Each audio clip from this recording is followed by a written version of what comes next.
महाराष्ट्र राज्याचे उपमुख्यमंत्री अजित पवार यांचे विमान अपघातामध्ये जे दुर्दैवी निधन झाले याबद्दल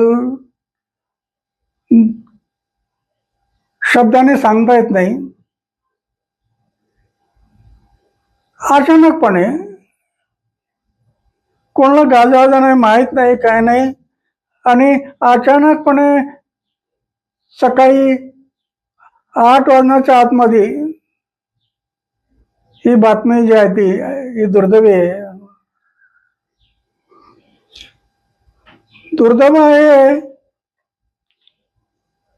जनसंख्या ही समुद्राला आल्या भरतीसारखी वाढत चालली आहे, पण त्यातली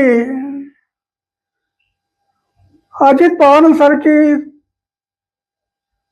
माणसं जी हरवत चालली आहे ही या देशाची, समाजाची फार मोठी हानी आहे, असं माझं मत आहे. या प्रसंगी मी अधिक काही बोलणार नाही.